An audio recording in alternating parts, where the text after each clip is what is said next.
ఇరాన్‌కి China భారీ సహాయం అయితే చేసింది. ఎంతంటే $2,00,000. $2,00,000 అనుకోకండి. ఇప్పుడు ఇరాన్ రియాల్స్‌లో చూస్తే రూ.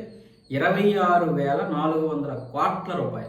ఎందుకంటే ఒక డాలర్‌తో ఇప్పుడు అక్కడ 13,21,000 రియల్స్ సమానం. కాబట్టి ఇప్పుడు అది భారీ సహాయమే. ఇప్పుడు ఇరాన్‌లో ఉన్నటువంటి పరిస్థితుల్లో ఇది ఎలాంటి సహాయం అంటే కేవలం ఆర్థిక సహాయం మాత్రమే కాదు, అంతర్జాతీయంగా బహిరంగ సహాయం.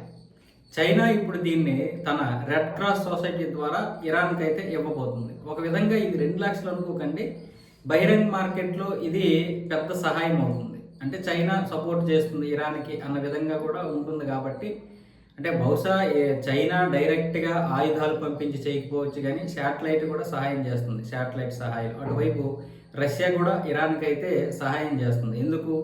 అమెరికా దగ్గర ఏమేమి ఆయుధాలు ఉన్నాయి, ఎలాంటి ఆయుధాలు ఉన్నాయి, అవి ఏ విధంగా దాడులు చేయబోతున్నాయి అని చైనా. అలాగే రష్యా ఏమొచ్చేసి ఎక్కడెక్కడ మీకు దాడులు వస్తున్నాయో మీరు ఏ విధంగా దాడులు చేయాలో ఇలాంటి రియల్ టైం శాటిలైట్ అయితే ఇస్తుంది, అంటే టెక్నాలజీ. సో ఆ విధంగా ఇరాన్ దాడి చేయగలుగుతుంది అమెరికా మీద, అలాగే ఇజ్రాయెల్ మీద.